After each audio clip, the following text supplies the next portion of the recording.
So hi everyone, thank you for joining today's Active Monash webinar.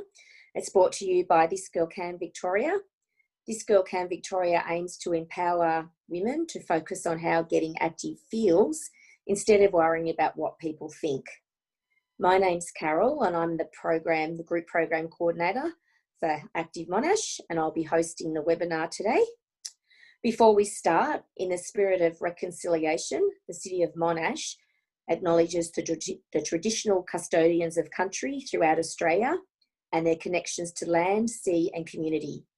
We pay our respect to their elders, past and present, and extend that respect to all Aboriginal and Torres Strait Islander peoples today. I'm just going to go over some housekeeping rules before we go any further. As you've come into the webinar, you're on mute, and if you could keep yourself on mute, that would be great.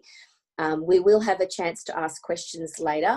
If you want to use the chat function, you can put your questions in the chat function. And what we'll do is we'll be passing over to Marietta and she'll do her session. And then at the end, there'll be some time for some questions and answers. And when we go through those questions, we can unmute then. But if you keep yourself on mute, it's just easier for everybody to hear and for Marietta to present.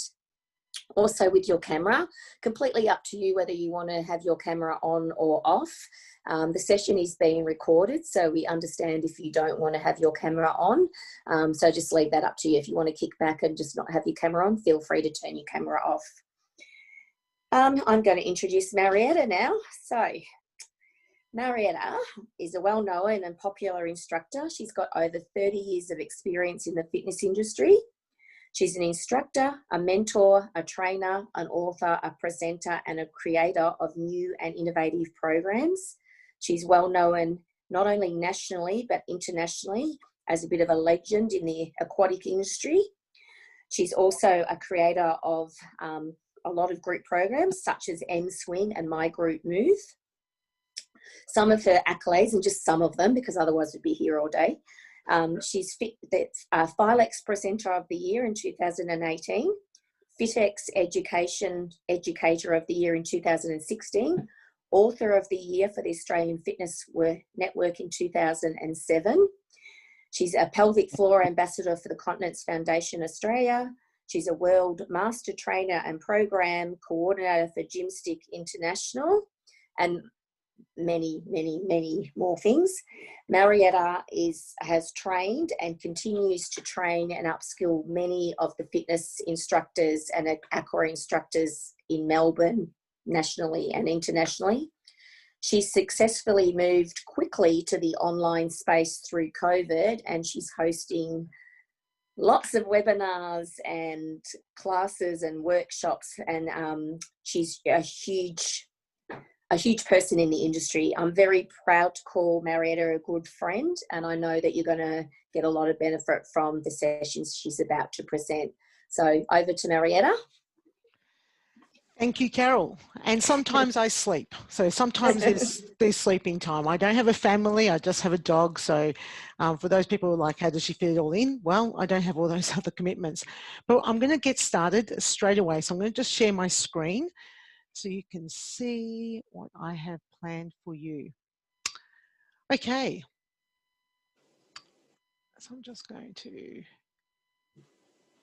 might be up there. Okay. So it is my very proud and privileged honor to be able to do this today, because when Carol asked me, I was really thrilled to have an opportunity to talk about one of my favorite topics, which is pelvic floor. And today I'm going to split up the presentation to 3 segments. So we're going to talk about what is the pelvic floor. We're going to talk about how it functions inside the core. And we're also going to talk about some risk factors. Now, understanding that this is an hour or less than an hour presentation and then allowing for some time for questions at the end, I just want to make sure that people are aware of my scope of practice. So I'm a fitness professional. I am not a women's health physiotherapist. And my role with Continence Foundation of Australia with the Pelvic Floor First initiative was really to work with them from a fitness point of view and talk about how we can get the education about pelvic floor health to the wider fitness community. So I can't do pelvic floor assessments. I usually and always refer to women's health physiotherapists. They are the people that are most qualified to do this. And we're very fortunate in Australia that we actually have a lot of women's health physiotherapists. And I just want to allude to the Continence Foundation hotline, which you'll see the phone number down the bottom there. If you do need to seek a professional and you don't know where to find them, ring up the hotline. They're manned by continence nurses who can also help with providing some advice over the phone, but also they can give you some referrals. So let's launch into it, shall we? So what I want to do is start off by showing you a quick little video when my clicker works. Okay, something's happening here. Okay, so first of all, I want to explain a little bit more about the Continence Foundation of Australia. I apologise. So firstly, they're a national peak body promoting bladder and bowel health. They're a non-for-profit membership-based organisation. So you can be on their membership base, get loads of great information regularly emailed out to you. They're supported by funding from the Australian Government Department of Health, and that makes them very unique because Australia is one of the very few countries in the world that actually has a government-supported organisation around pelvic floor health. They also do health and fitness professional education forums, which is what I've been part of. They do a lot of community awareness and health promotion. They have lots of resources. And if you just go to their website, you'll see that they've got a ton of resources around all sorts of things, prolapse, pelvic floor health for men, bladder issues, all sorts of things. So that's your go-to resource. If today you've got more questions that you want to ask and you don't really want to speak to someone just yet, that's your go-to resource. So they've got a free telephone advisory service, as I mentioned before, also funded by the Department of Health, staffed by continence nurse advisors, and it's from 8 till 8 Australian Eastern Standard Time.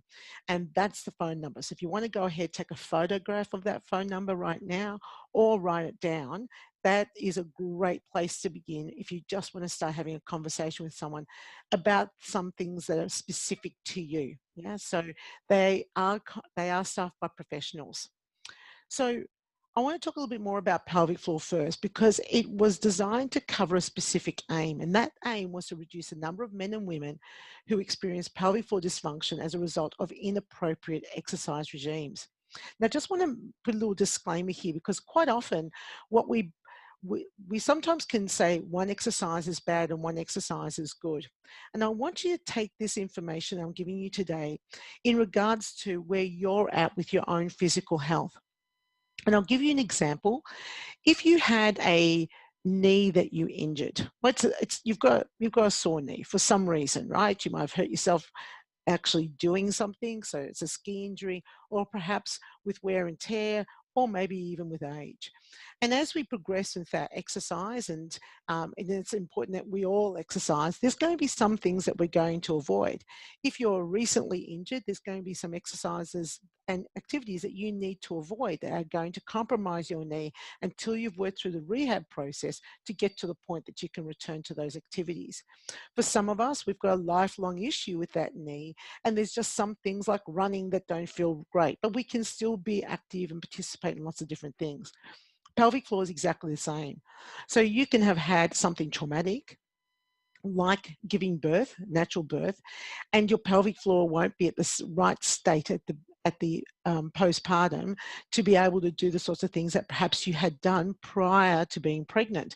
You know, you might, well, I want to go back to CrossFit, or I want to go back to HIIT training, and that might not be appropriate for you right now until you've gone through the process of rehabbing your pelvic floor so that it can do what it needs to do. And we're going to talk a lot about that today.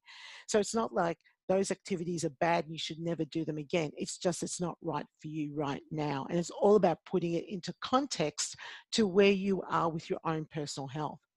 So let's have a look at this video finally. And I want you to pay close attention to the age group of this female.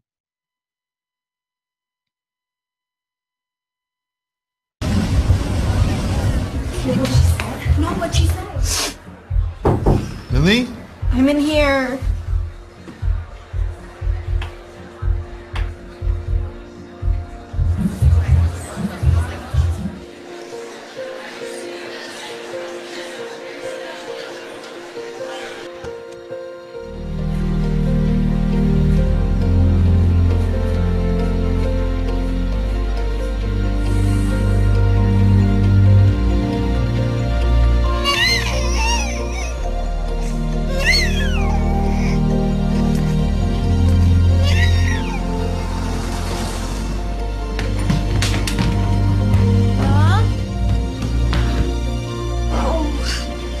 Mom!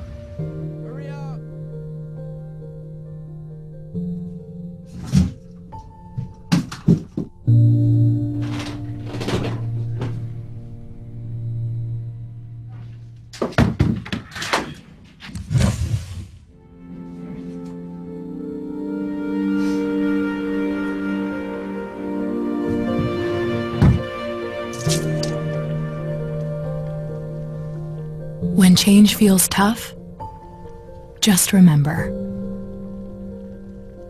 it's natural. Dry Fit, the fiber blend that helps life's changes feel more natural.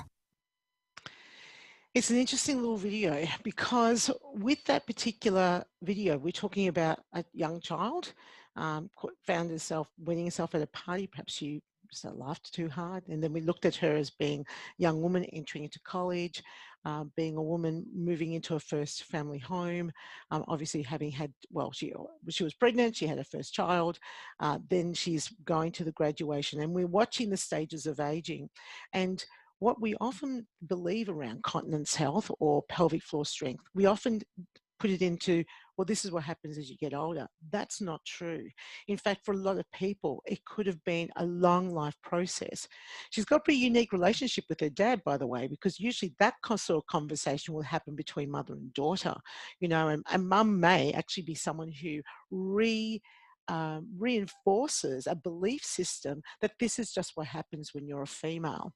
And that is a real big myth. It's not true. That doesn't just happen because you're a female. So let's talk about some of the myths. So core training will improve your pelvic floor strength. Well, specific type of core training. And I'm going to go a little bit more into this today about what is core and how the pelvic floor plays a function in that. But a lot of the core exercises that we currently see on YouTube or in classes are not really appropriate because they don't discuss the importance of including pelvic floor. And today we're going to do some pelvic floor exercises so that you can understand what's involved when you do that. Core muscles do not include the pelvic floor. Well, by default, if pelvic floor is not referred to while you're doing your core exercises, it's an assumption that's got nothing to do with it. In fact, a lot of people usually just say belly button to spine, and that's supposed to be switching on your core. You're going to find out more information about that. Weight training doesn't stress your pelvic floor like running. So a lot of us who may have some issues with continence, when we go for a run, we're just like, oh my God, I feel like I'm wetting myself. I'll do weight training because it doesn't have the same sort of impact. But it all comes down to load. How much load is being pushed down to the pelvic floor, and how strong is our pelvic floor to be able to withstand that load? Pilates can cure pelvic floor issues. Well, it can, as long as you're working with someone who actually understands around pelvic floor, how to teach you to lift your pelvic floor, and that you are responding appropriately. So one of the biggest challenges is that if you do have continence issues, that a lot of people don't really know how to activate pelvic floor, or it could also be because your pelvic floor is too tight and it's not responding like it should. And if you have a pelvic floor that is too tight, like it's the opposite of a weak pelvic floor, you will also have continence issues. How can you tell the difference? Well, there's some differences in that a pelvic floor can be quite painful. A tight pelvic floor can be quite painful. When you go to the toilet, you don't completely empty. Sex is very uncomfortable. But at the end of the day, you will never really know until you get it assessed. How do you get it assessed? Not by your GP. You need to go to a women's health physio. They have got an extra post-grad on top of their physiotherapy degree that specifically teaches them how to assess pelvic floor. That's who you want to go and see. You can practice your pelvic floor training on the toilet. Now, this is a really common myth. I know I was told this when I was younger. Go to the toilet, urinate and stop your flow, and keep starting and stopping. And so basically it's 2 for 1. Go to the toilet and train. This sort of practice is actually not a very healthy practice.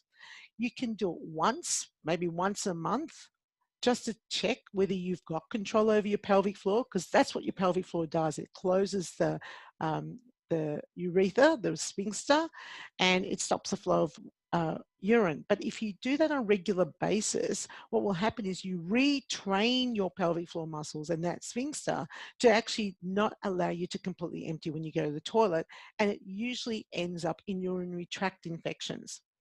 There's nothing you can do about a weak pelvic floor. Well, there's some over 70% Australians who've got continence issues who believe in this.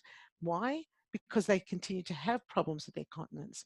So if you have had, there's got a lot to do with your own personal belief systems, but when you do get properly assessed and you do your pelvic floor exercises or releases, depending on where you're at with your pelvic floor strength, whether it's weak or too strong, you will either see massive improvements or be able to completely cure the issue.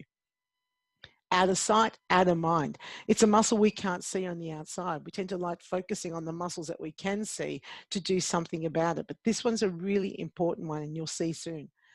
Men don't have a pelvic floor. They do have a pelvic floor. And I just popped that in there. I know this is all about This Girl Can, but also the men in our lives have a pelvic floor too. And sometimes they might think, oh, I don't have an issue. Women too tend to have more challenges around pelvic floor because they have a third opening in the pelvic floor, whereas men don't. But men also have major issues with pelvic floor issues and continence, particularly after prostate surgery. Don't have a problem, so don't need to do anything about it. Well, that'd be like saying anything about any other muscle that you have in your body. Oh, my arms are in pretty good shape. I don't need to train my arms. Well, eventually they're not going to be in really good shape, yeah, because they'll lose their muscle tone, and you might be looking going, what the hell happened? Some of us are thinking like that right now because of COVID-19. Don't train it. It actually loses its ability to function as well. I've never had a baby. So quite often people say, well, I've never had a baby. I've never had a baby, but I do like doing high impact exercise. And it's not just that.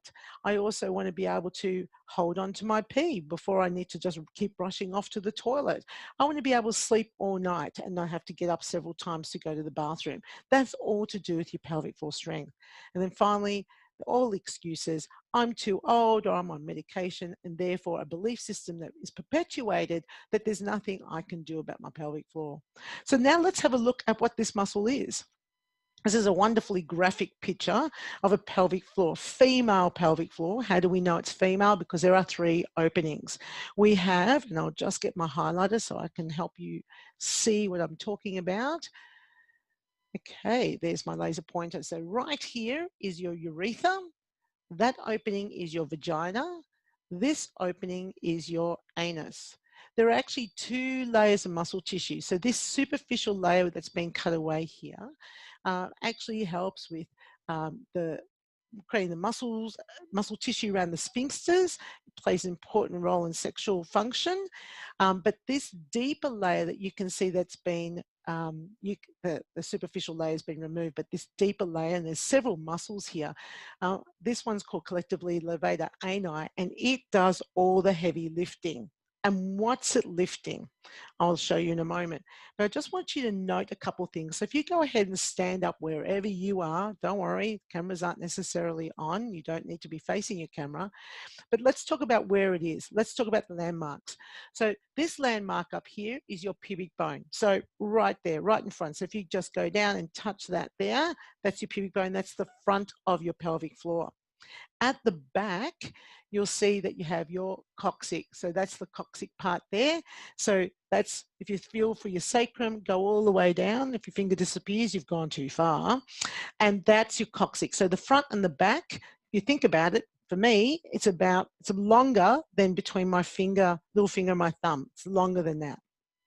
So when we look at the sides of the pelvic floor, so we look over here and over here, they are the bony attachments on the sides. So if you bend over and just wriggle your bone from side to side, you'll feel the bony attachments of your pelvic floor, the side. As you can see, and as you can feel, and as you can perceive, it's actually not a small slip of muscle. It's actually a very large muscle. This muscle plays a really important role in being able to support all of your internal organs, because there's no bone that closes off the skeleton at the bottom. No bone, it's just muscle tissue, layers of muscle tissue, which you know as the pelvic floor. If you go ahead and pinch your cheek, yep, that's about the thickness of a healthy pelvic floor, right? But what happens to your cheek muscles as you get older? They get thinner. similar to your pelvic floor. Also, your cheek tends to lose a bit of its elasticity as we get older, and that can also happen to the same cells inside the pelvic floor. If you open your fingers out really wide and you go ahead and grab that webbing, yep, the pelvic floor needs to have some flexibility, right? It needs to be able to lift and lower according to what's required. Bring your fingers closer together and notice how it's really floppy. Well, that can be genetic. For some of us, we just have a little bit less collagen and elastin in our cells, in our muscles, in our ligaments and tendons, and so the pelvic floor just naturally hangs a little bit lower. It's not as strong or as tight as those people who've got a lot more. So it's an interesting muscle because it plays a few functions. It's got sphincters to open and close, and it holds up organs. It's not like my bicep, which basically allows me to bend my elbow and be able to help me lift and carry things. This muscle plays a big role in several functions. But what I want to do now is show you another little quick video that's going to really help you identify what else it does by Continence Foundation of Australia. The pelvic floor is the base of the group of muscles referred to as your core. These muscles are located in your pelvis and stretch like a hammock from the pubic bone at the front to the tailbone at the back and from side to side. They support the bladder, bowel and uterus, and play an important role in bladder and bowel control and sexual function. If your pelvic floor muscles don't work well, you may leak when you do things like coughing, sneezing, lifting, laughing, or exercising. To stop this from happening, you need to switch on your pelvic floor muscles. To switch on the pelvic floor muscles, you need to squeeze and draw in the muscles around your vagina, as if you are trying to stop the flow of urine. Lift them up inside. Breathe normally. Don't hold your breath or tighten your buttocks. Then let go and relax the pelvic floor muscles completely. Notice as you tighten and lift your pelvic floor muscles. They tighten and close around the anal passage, vagina, and urethra. By exercising the pelvic floor regularly, you will train your muscles to work automatically when they are needed.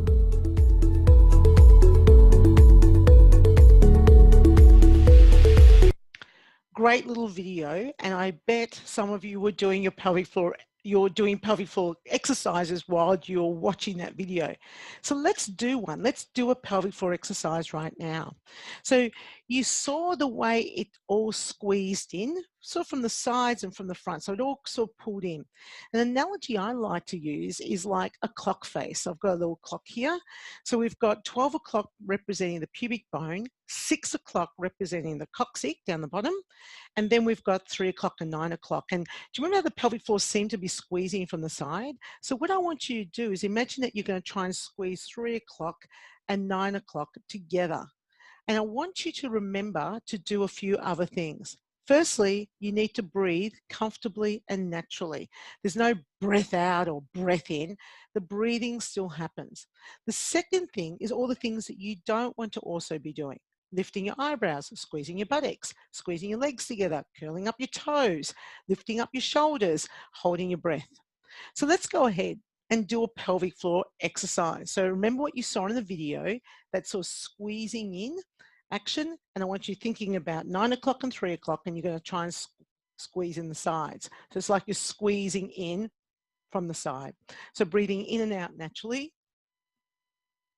Now lift your pelvic floor. So draw in the sides as if you're trying to close the front and the back passage from the sides. And now let go and relax.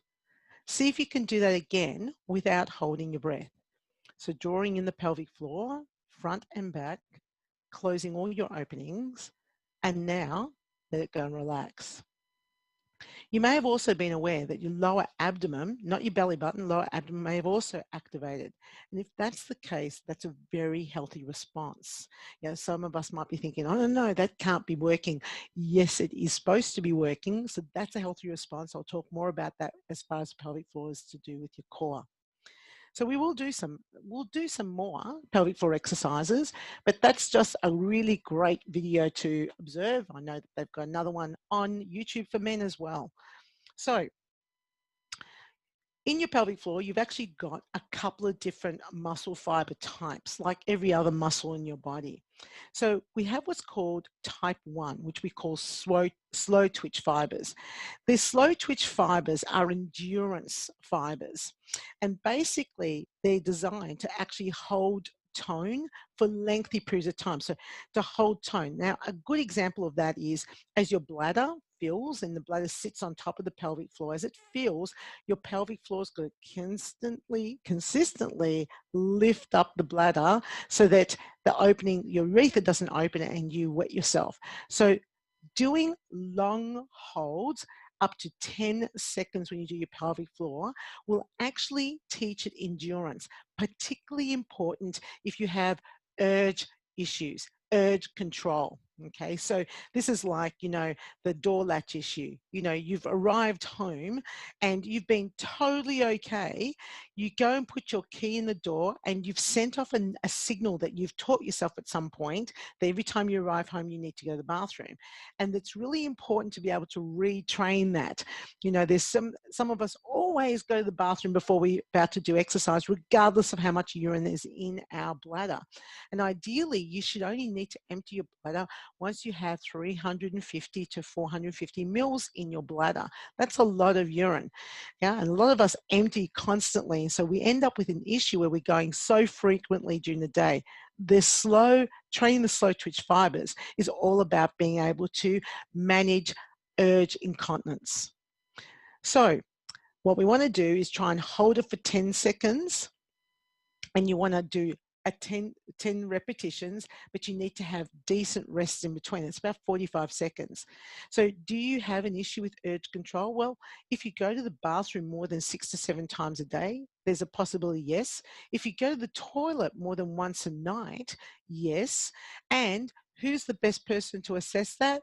That's right, it's a women's health, a women's physio, oh my goodness, start that sentence again, a women's health physiotherapist. Okay, they're the best ones to, because they'll do a test, they'll do a digital examination, they'll use their hands and they'll ask you to hold and they'll be able to tell you whether you've let go. All right, so the other fiber is the type 2, which is what we call fast twitch fibers. They respond quickly to raise intra-abdominal pressure to maintain sphincter closure. So I'll show you a little video of what intra-abdominal pressure looks like in a moment. But basically when you cough, laugh or sneeze, if you place your hands around your abdomen right now and you just give me a cough, not a COVID-19 cough, just like a normal cough, you'll feel that your abdominals just pushed out slightly and your pelvic floor would have descended just slightly. Now, does your pelvic floor have enough responsive fast twitch fibers to be able to respond to that, be able to pull up when you've got a lot more pressure going through your body? And fast twitch fibers are important to train as well. So what happens when you don't have well-trained fast twitch fibers? Well, every time you cough, laugh or sneeze, you pee, right? And you can have one or the other. This is what we call stress incontinence. Stress incontinence is when your type 2 is not responsive. So what you want to do is do short, quick contractions. Let's do some now. So what I'm going to ask you to do is to lift and relax, lift and relax, lift and relax. But I want you, and we'll only just do 5 repetitions, I want you to pay close attention to whether you're squeezing your buttocks, lifting your eyebrows, twitching your shoulders and doing everything else other than a pelvic floor lift. Are you ready? Here we go. So breathe, make sure your pelvic floor is relaxed first. Okay, so imagine a droplet of water descending into a bucket and you feel the rings of the water spreading out to the side. So your pelvic floor is now nice and relaxed. Now we're going to reverse it and we're going to do it in quick succession. You ready? Here we go. So lift, relax, lift, relax, lift, relax, lift, relax, lift, and relax. So you need to do both slow and fast contractions to ensure that you maintain good strength in your pelvic floor and you train the two fibers, because every contraction that you do need to be at maximal effort. So what does that feel like? So here's another little analogy. I want you to imagine lift doors closing. Okay, so get comfortable. I want you breathing in and out normally and naturally. If you are sitting down, I want you to sit down with your back straight. So you're off the chair, you're not like slouching like this or watching me in bed. You need to sit up, or you can stand up. So maintain neutral curve in the spine, pull up with the crown of the head. And so what I want you to do is think about lift doors closing. So lift doors closing is your pelvic floor, sides of your pelvic floor coming together. And I want you now to lift to level 1. Now keep your eyebrows down. See if you can lift up to level 2. Who can get all the way up to the penthouse? And now slowly let go and relax. So if you're able to lift up to the penthouse, you had 2 other floors in between, then you didn't lift up to your maximum contraction on the first go. If you got to level 1, you couldn't go any further, well done. So every contraction that you ever do with your pelvic floor, you want a maximal contraction. You want to go straight to the penthouse the first time. So let's do that this time. So once again, reset the body positioning. Make sure you always maintain good posture when you're doing this. Breathing in and out gently. Make sure that you're breathing. Allow your abdominals to relax. Now lift up the pelvic floor all the way up. Check that you haven't tightened anything else in your body and you are still breathing, and we're doing a little bit of a longer hold this time. Keep breathing, keep breathing. It's like your pelvic floor is lifted away from the chair, or if you're standing, away from the floor, and now let go and relax, and you can feel that descension. So you want a strong contraction when you're doing that. So because what you don't want is this, a broken trampoline. Look at that, it's not very well loved, is it? So we want to train those muscles. So what are the functions of the pelvic floor? So what does the pelvic floor do? Why create all of this noise? Well, I want you to watch what it does with maintaining intra-abdominal pressure. So we're going to be looking at Martha the chicken. Oh, I'm going to get rid of my laser pointer, sorry.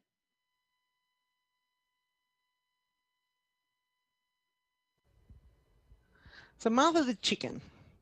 So she's going to cough, she's going to laugh, she's going to sneeze. And intra-abdominal pressure is what happens when pressure builds up inside the abdominal cavity.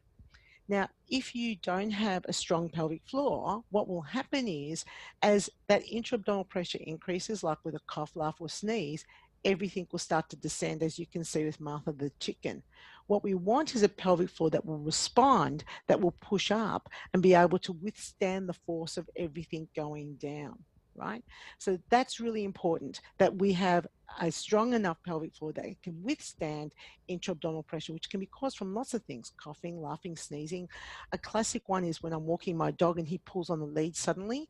Yep, that will, I'm now trying to brace myself. That will increase intra-abdominal pressure.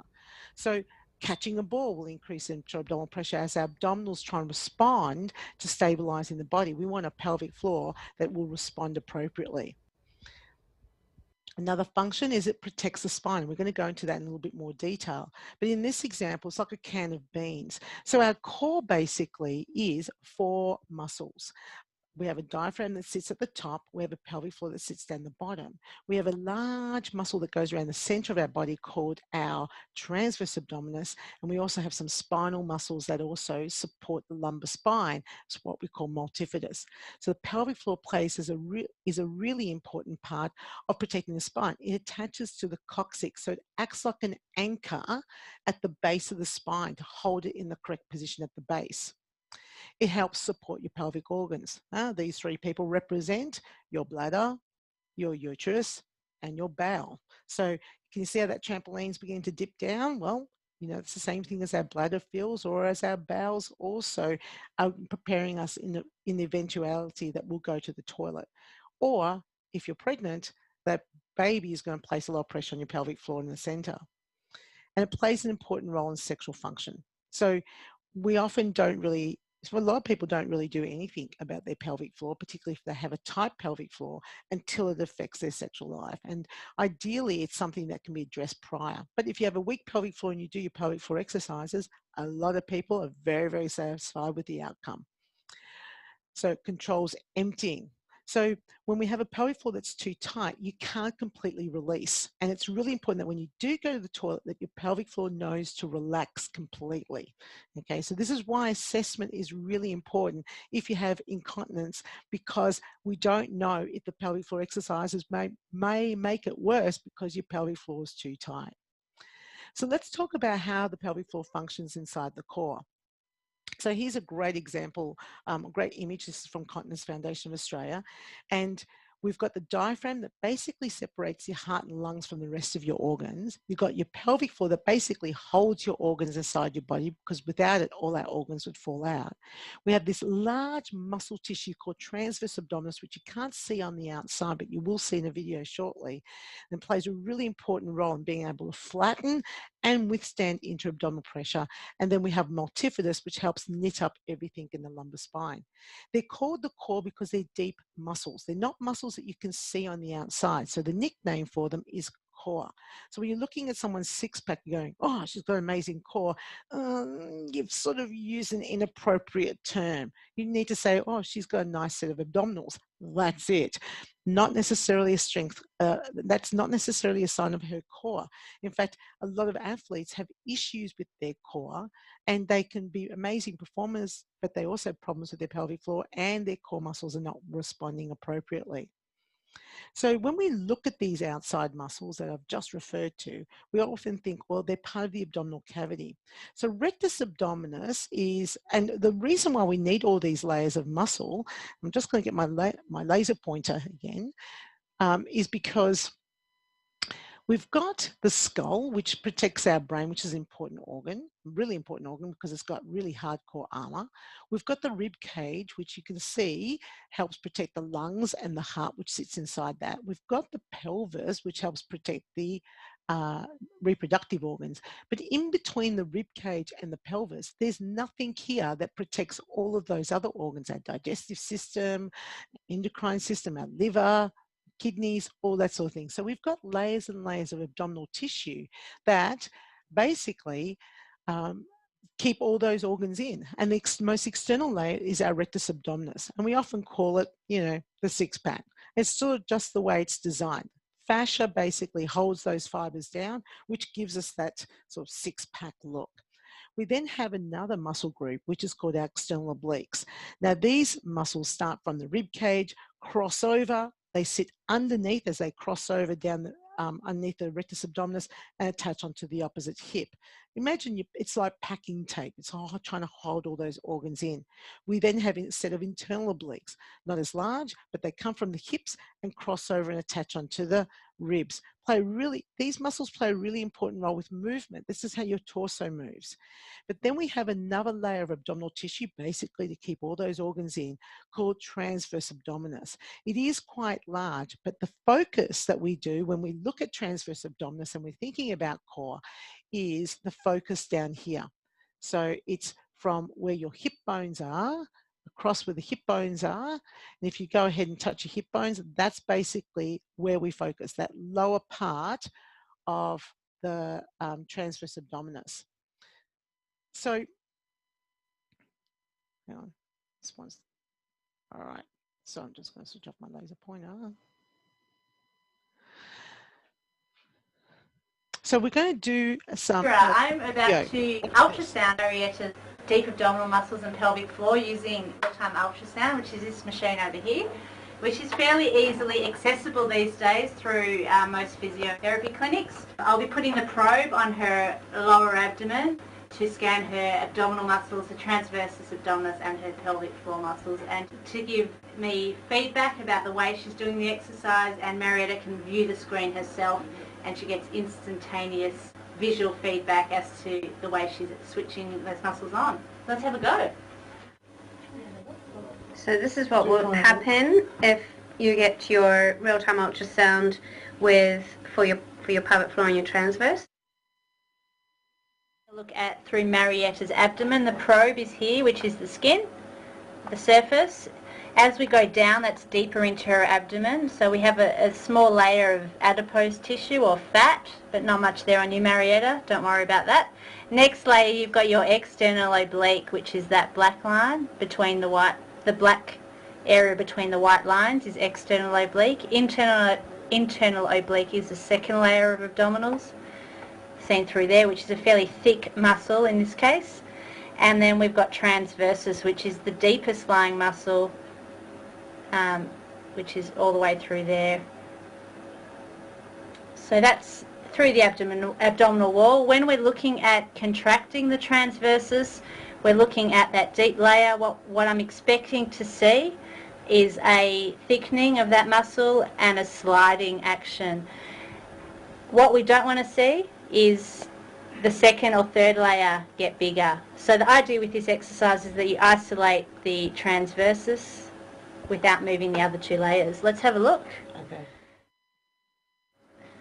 So Marietta, just relax and take a few just gentle breaths. And on the next one, just contracting, very gently drawing the muscles in between your hip bones. That's beautiful. So we're seeing that nice thickening of that deep transversus muscle, and then gently let it go. Good, and again, very slowly and gently drawing in. Hold and breathe. And let it go. Good, now with technology we can do something a little bit more. So just relax, Marietta. And when you're ready to contract again, just slowly. And relax. So that's you at rest. When you're contracted, you can compare directly that the transversus has got thicker, external oblique has pretty much stayed the same, external oblique same. So well done, nice contraction.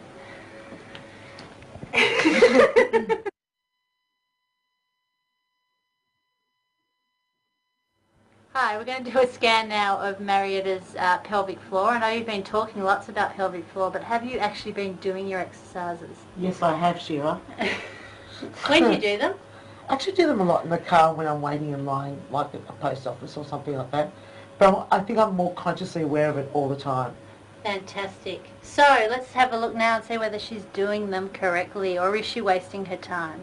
So on the screen here, we've got the bladder, which is black, full of water. The pelvic floor sits underneath, and its function is to actually lift the bladder. So when we're looking at the screen, what we should see is, just stay relaxed for now, is that white line lift up off the arrow. So the pelvic floor is lifting the bladder up. Okay, so just nice and relaxed there. And when you're ready to draw those muscles up and in. Good. Hold. And then very gently let it all go. Take a few breaths. What do we think, Nish? Yeah, not too bad. So you can see that the floor of the bladder is lifting up nicely. So that looks on ultrasound to be an effective lift of the bladder, an effective pelvic floor contraction. Well done.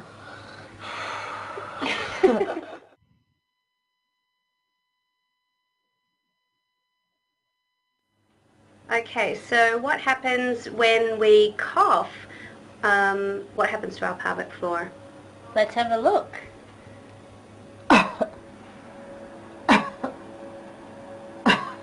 So you can see that the pelvic floor, the bladder is going down again. There's an automatic reflex that's in Marietta that's causing her to maintain the position. Can you now hold your pelvic floor and do a cough? Watch what happened when I laughed. It went down.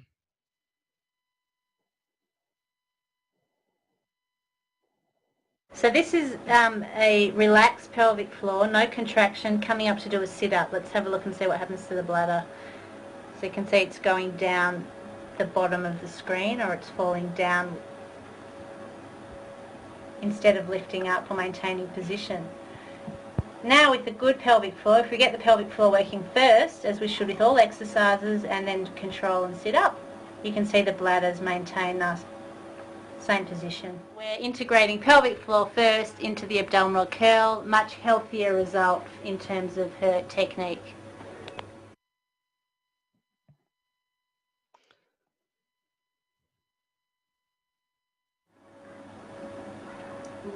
And relax. So you can see the whole bladder is descending down, and again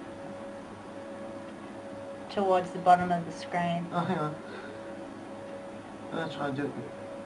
Push and release. So that's what we're looking at, is a Valsalva manoeuvre, increasing intra-abdominal pressure, causing the bladder to go down towards the bottom of the screen.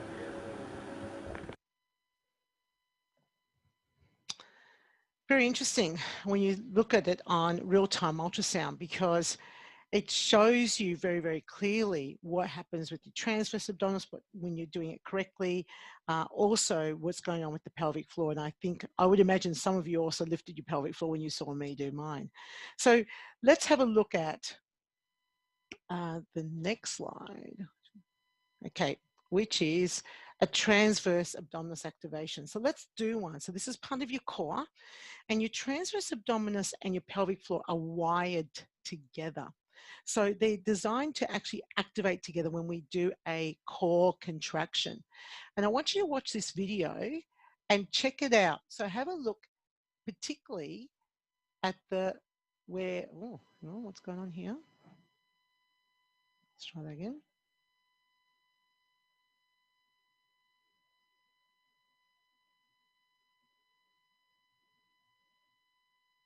It's not wanting to play.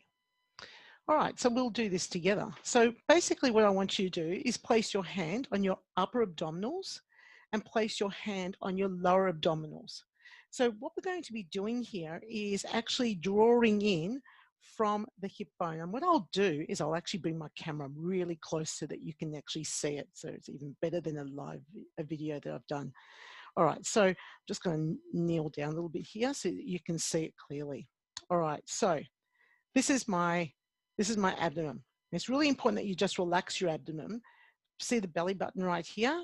This is my abdominals up the top and down the bottom. And what you want to do is draw the lower abdomen in without drawing the upper abdomen in. So what you can do, first of all, you've got to relax your abdomen completely. So don't be already holding it in. So it's no belly button to spine. What you want to do is move this section down here. So you want to draw in the lower abdomen. So draw in the lower abdomen and then let it go. Draw in the lower abdomen and let it go. Now, if you can feel your pelvic floor lifting at the same time, that's great. If you're having a lot of trouble and you're doing this or doing this, okay, that's because you've trained your abdominals to do the work, rectus abdominis, internal and external obliques. What you want is this lower abdomen to activate. And if you are able to get a good pelvic floor lift, you might find it easier for you to just focus on lifting the pelvic floor and then your lower abdomen will go in. But let's try that again. Let's do it a couple more times. So we're going to draw in the lower abdomen, keeping this relaxed, and let go. Draw in the lower abdomen and let go. Now, if you want a good core contraction, we do a pelvic floor lift first and we draw in the lower abdomen. Are you ready? So lift your pelvic floor and draw in the lower abdomen. And you should feel this tightening deep inside the pelvis. Now, let everything go and relax. So lift the pelvic floor. This is my hand. Lift your pelvic floor. And now draw in the lower abdomen. And let everything go and relax. So that's how you get an effective core contraction, right? So you have to basically lift up the pelvic floor and activate the deep abdominals. Now, that took me a while. I had some major back problems for a while, and basically what happens when you have major back problems, your deep transverse abdominis actually tends to switch off, and those big external muscles, rectus abdominis, internal and external obliques, were doing a lot of work. And that was the reason why I had an issue with my back, because my transverse abdominis had gotten really quiet, wasn't doing any work.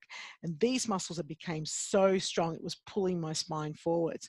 So doing lots of sit-ups isn't ideal if you want to train your core, because it can really change the way your body activates muscles. So how does the pelvic floor muscle function get compromised. So let's talk about some different things about what can compromise your pelvic floor muscle. Poor pelvic floor muscle technique, and this is a big one. That's why it came up first. A lot of people, they think they're lifting their pelvic floor, but they're actually pushing down. How do you know?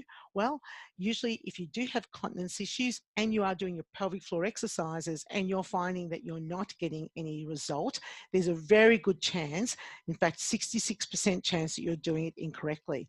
We know that people reading something will not have a very good result. You can't just learn how to do an exercise by reading about it. And you know what we've been doing now has given you some more feedback, and hopefully those videos have also helped you with understanding what it looks like. But at the end of the day, if you do have continence issues, you do need to seek professional advice and find out exactly what's going on for you. Poor exercise selection. So choosing exercises that place a low load on your pelvic floor. You know, you've got pelvic floor issues, yet you continue to go out for long runs knowing that you're always going to be wet by the end of the run. Not smart, right? Because it's compromising your pelvic floor. Address the pelvic floor issue, get stronger there, and then go out and continue enjoying doing what you normally do. Focusing on quality rather than quantity. So you're thinking, or people think, I'm going to do all my pelvic floor exercises now. I'm going to go lift and relax, lift and relax. I'm going to do them 100 times a day. And instead of focusing on making sure that every lift is a 100% contraction, and that means that you need a 45-second break in between each one. If you're doing the quick ones, it's uplift, uplift, uplift, and relax. And then you have a 45-second break at least before you do your next set. What is a recommended dose? Well, there isn't one. That is very individual, and it depends on where you're at with your own pelvic floor strength. Do you need the quick ones? Do you need the slow ones? Do you need a combination of them? Guess who you need to speak to? A women's health physio. Inadequate rest. Now, this is usually what ends up happening with people who've got a pelvic floor that's too tight. Usually working in jobs like, you know, nurses, teachers, people who can't access toilets really quickly or easily, you know, perhaps even police women that can't go to the toilet whenever they need to. So they get very good at being able to hold that pelvic floor, and that bladder can get quite full or over full.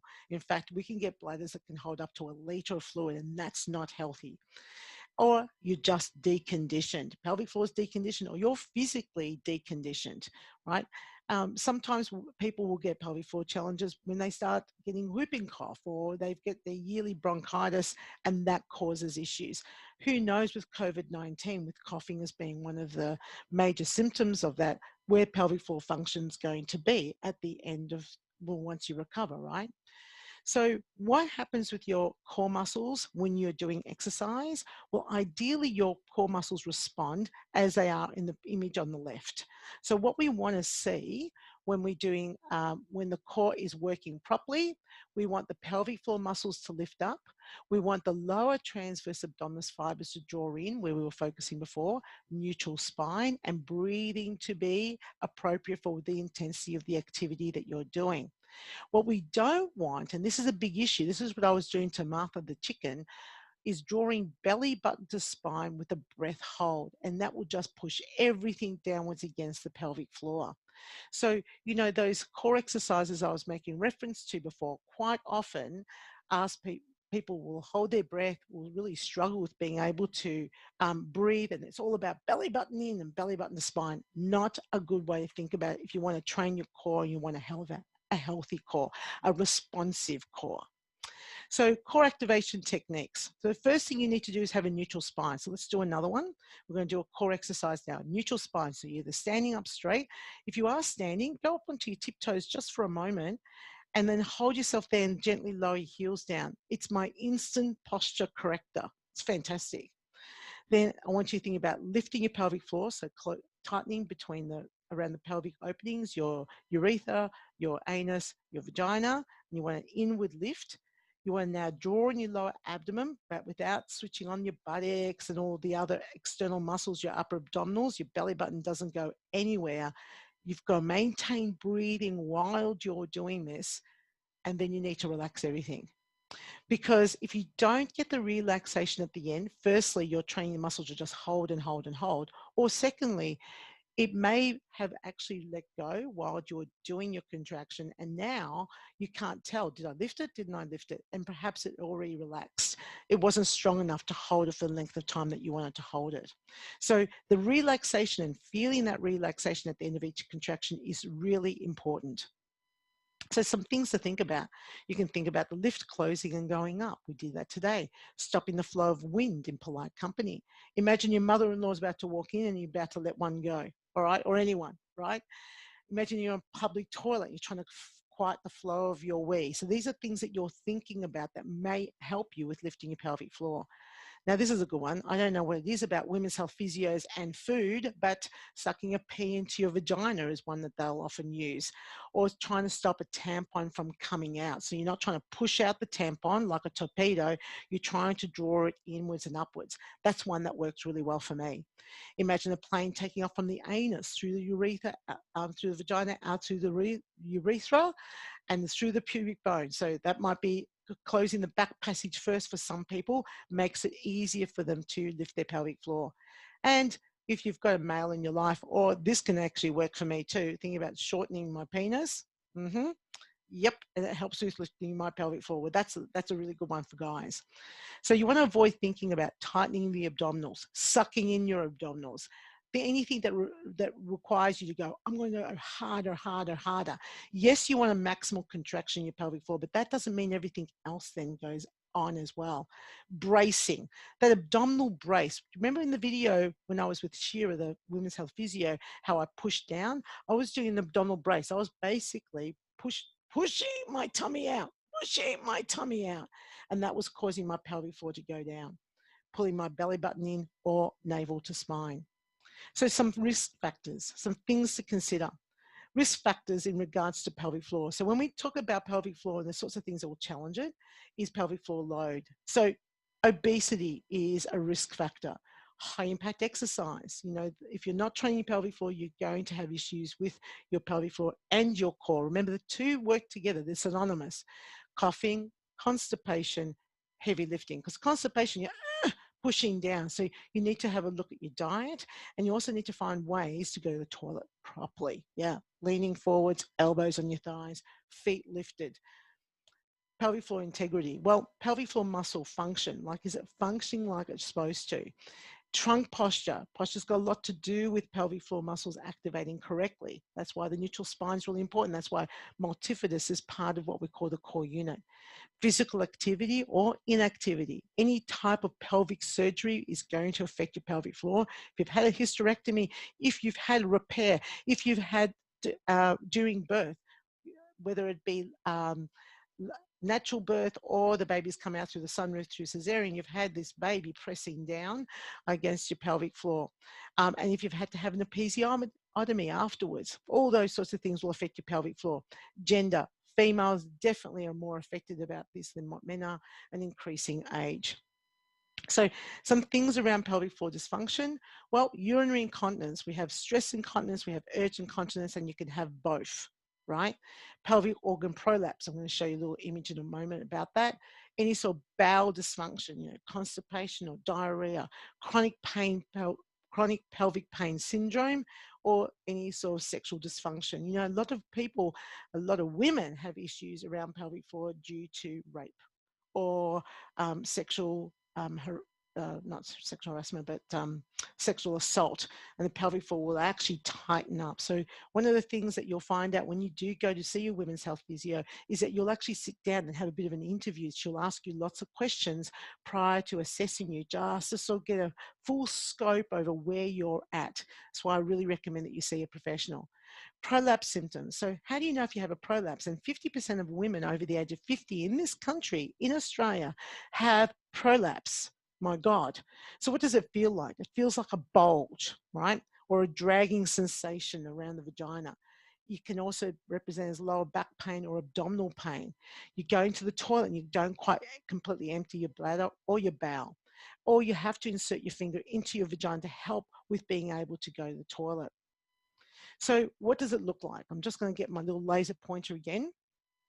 So the very first image up the top here, this is what we call a normal position. So you can see how the organs are held up really high. That's your pubic bone. your pelvic floor would sit right there, attaching to the coccyx. We've got the bowel here, we've got the uterus sitting up nice and high, and we've got the bladder. So we've got three other dysfunctions here. Here you can see how the rectum, the bowel has actually descended. So there's the rectum, but the bowel's actually descended down. This is where you'd have to insert your finger to help you go to the toilet. And you can also see how the bladder's descended. So the pelvic floor is no longer holding it up nice and high like it does in the first image. And over here, we've now got the uterus beginning to descend. And so we'll have like a prolapse of the uterus coming down. And this one is obviously not a very good image. We've got the uterus completely descending. We've got the bowel and the bladder. And this is, I mean, these situations are painful. They're embarrassing. They require surgery. And you know, the thing is, a lot of people, when they do go for surgery, who've not seek the help of their women's health physio, usually end up having to go back and get multiple surgeries, and it's just a mess. You really need to see someone who's going to help you manage your pelvic floor. And for some people, the exercises that they provide you and the feedback that they provide you can help you avoid that whole situation. Remember, pelvic surgery, any sort of surgery in your pelvis is going to make it more of an issue for you to train your pelvic floor. So what do people do? Well, they avoid or they decrease exercise because they are incontinent. They go frequently just in case. You know, this is going to have an issue with your urge control. They wear pads, as we saw in that very first video. They don't drink enough, so they dehydrate so they don't have to go to the toilet. They plan their entire life around all the toilet stops. You know, they won't go certain places because they don't think there's going to be any toilets there for them, or they stay at home. And unfortunately, a lot of people do live in denial. And that's really unfortunate because it can be better managed or it can be cured. So signs for a concern: any accidental leakage, coughing, laughing, sneezing, or exercising. So anytime you're doing any of that, you've got accidental leakage, even one drop is not normal. It's something you need to address. Having to rush to go to the toilet or going often just in case.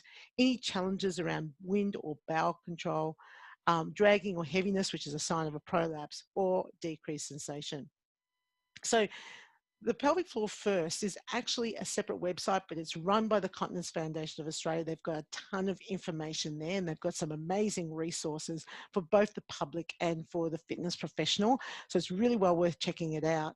But I just want to finish off on this note before we open the chat.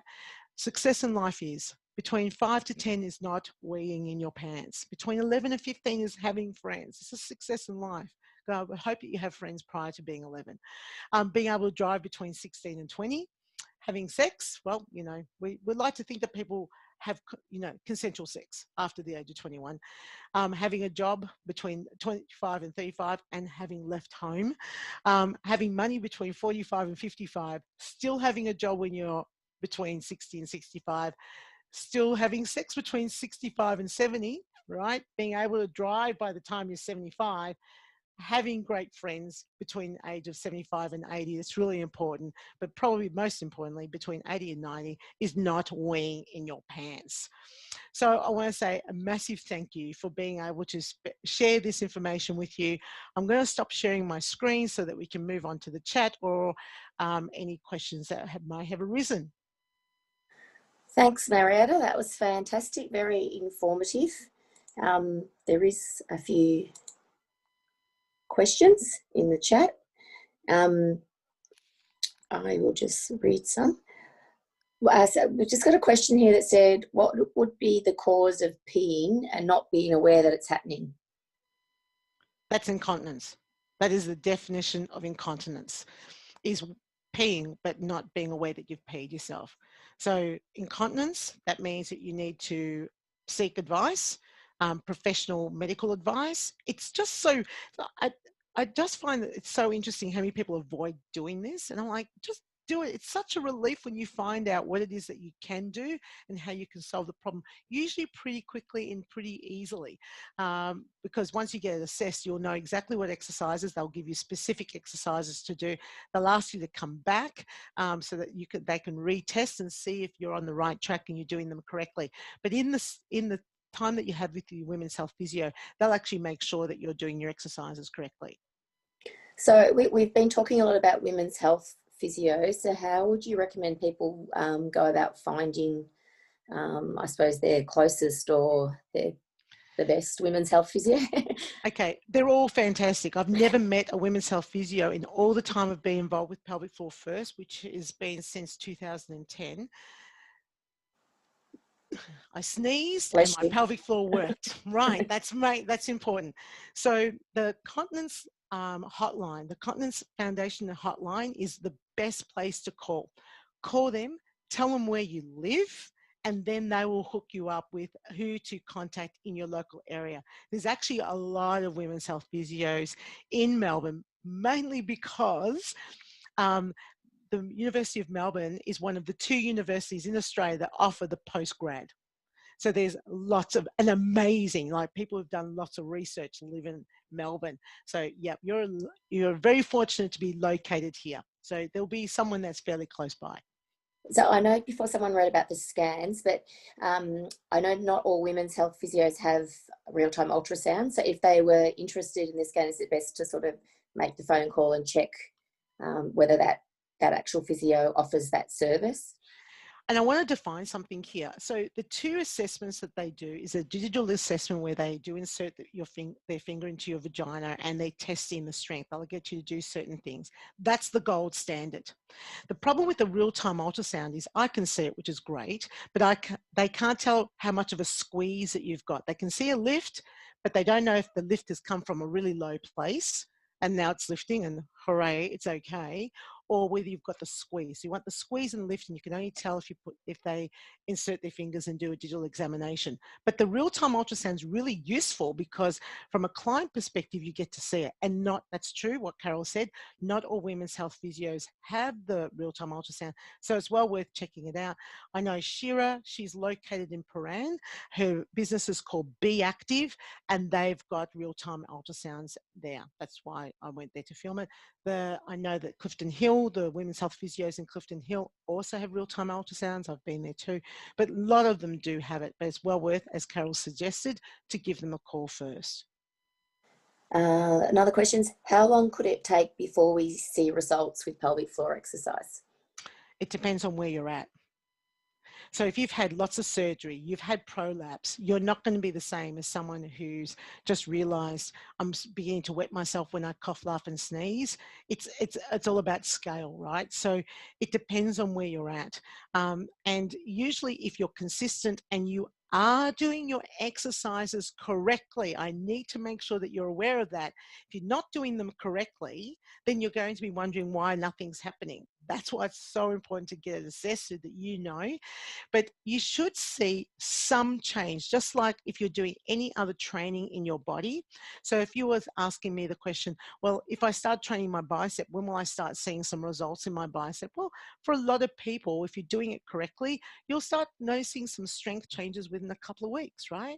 So a couple of weeks, 3 weeks, you're going, okay, I'm actually seeing some significant changes. And those changes might be subtle. You might notice that you don't go to the toilet as frequently at night, or now you can actually get through a whole group fitness class without having to wear a pad. They're subtle, but you'll start noticing them. And that's as long as you're doing them correctly and that it's the exercises that are appropriate for you. There was a question came in before your presentation, about the effects of, I suppose, what happens with your pelvic floor when post-menopause. Right. Menopause is an interesting time for most women, right? And the hormonal changes play a really significant role on the pelvic floor, particularly because of that drop in estrogen. So what happens is that our pelvic floor muscles have little receptors that respond, which basically connect with the hormones that we have in our body. And once we go through menopause, as we know, estrogen drops down significantly. And those little receptors are not getting basically the feedback that they need from your hormonal system to maintain strength, but also maintain sponginess. So what often is a cure for this is that they'll ask you when you go and get assessed, is you might take a suppository that you put into your vagina that actually slowly releases estrogen, so that when you're doing your pelvic floor exercises, the hormones feeding into the pelvic floor, helping it to stay responsive and also help to thicken the pelvic floor, because the pelvic floor tends to thin out post-menopause. So that's one of the reasons. Another one could be as we get older, you know, we haven't been doing pelvic floor exercises, just like all the other muscles in your body. You haven't taken care of them. They do get more relaxed and they do lose tone. But in particular, it's to do with the hormonal change. And that, as long as you're doing your pelvic floor exercises on a regular basis, I do my pelvic floor exercises every day. And I usually do it while I'm doing my workout, because I want my pelvic floor to work properly when I'm doing my workout, and I know it works well because I've been assessed more than once that I'm going to be able to continue. I'm 49 now, and I'm definitely going through menopause right now, absolutely, and I want to be able to have that pelvic floor being responsive even post-menopause. It's all to do with that neurological link. So if I know how to lift it, I can continue doing the exercises correctly. There's another question. What's the harm from having a pelvic floor muscle that's too tight? Oh, lots. So if your pelvic floor muscle's too tight and you need to lift it because you're creating intra-abdominal pressure, it's got nowhere to go. So it's too tight, it's pulling on the coccyx and it's pulling on the pubic bone. So they'll often have a lot of lower back pain, a lot of pelvic pain. It's also pulling the coccyx forwards because it's too tight. And so that can change your posture. You get lower back pain. Sex is basically impossible. Penetration is very, very painful. And also you have trouble going to the toilet. So you go to the toilet, you urinate, you get up, you're thinking, no, I haven't finished, because your pelvic floor is basically clamped up. It won't relax. Just like having a tight muscle in your neck and it's uncomfortable and you can't move properly and it doesn't work properly, it's exactly the same thing with your pelvic floor. Great. I'll just do 2 more. Should we be thinking about pelvic floor muscles throughout the day? We're not doing pelvic floor exercises. When trying to have good posture, what muscle should we be focusing on? I suppose 2 questions there. Okay, so how often should you do your pelvic floor exercises? Well, it depends on where you're at. So I do mine once a day because I have a pelvic floor that works. I do my exercises once a day. If I had pelvic floor dysfunction, usually the dosage would be to do those exercises 3 times a day. How do you remember? You can set yourself a timer. You can also set up like a little red dot system. So it could be, you know, at the kitchen sink. No one washes their dishes anymore, but I suppose unloading the dishwasher, you have a moment and you do your pelvic floor exercises. You don't do them rushed, you do them correctly. There are some things on the market where you insert it into the vagina and you squeeze against it and you can actually see it because it's Bluetooth to your phone. Just be mindful about using that. And I would always recommend that you make sure that you get advice whether that's appropriate for you, because you might have a pelvic floor that's too tight. Now you're making it worse. Or because you've got something inside your pelvic floor, you're responding because you can feel it, whereas when it's not there, you're not responding. So again, I am really mindful of the fact that within my scope of practice, I can't say yes or no. It's all about knowing, get someone to assess you specifically for your needs. But, you know, 3 times a day, it might, and will drop down to 2 times a day if you're getting results and your pelvic floor muscles being responsive, and then once a day.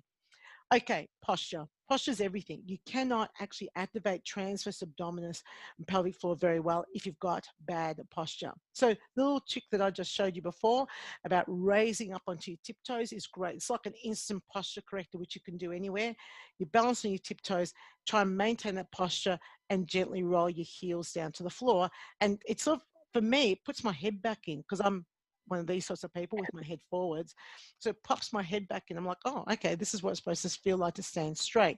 And I like it because it's not shoulders back and down or anything exaggerated. But if you do have poor posture, again, if you're aware of it, what are you doing to fix it? Like, what are you doing to ensure that you've got better posture? And it can be a lifestyle thing. It could be that you spend a lot of time sitting down. So maybe you need to spend a little bit more time moving, breaking up your sitting down time. Also, maybe you need to go and see a regular physiotherapist and get yourself assessed and work out what's tight and what needs to get released. Okay, so I'm just aware of time, and I'm sorry if we didn't get to everyone's questions, but I think some of the questions Marietta's kind of covered in some of her other answers anyway. But we'll just finish with this one as the last one. just, is running going to make it worse? If there is, says if there is any issue, question mark. Possibly.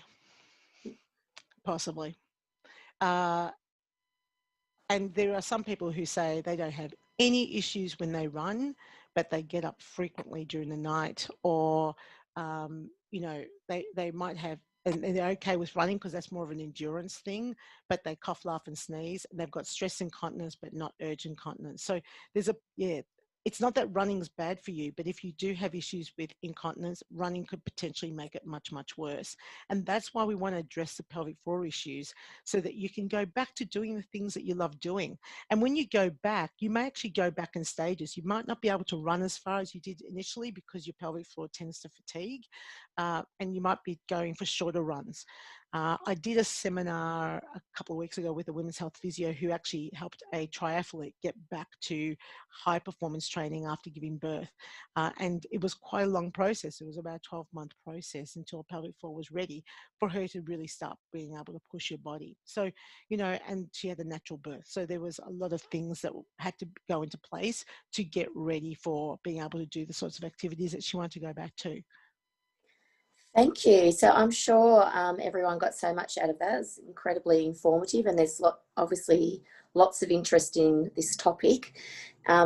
We'll probably wrap it up now because we've kept you long enough. Sorry if we didn't get to everyone's questions.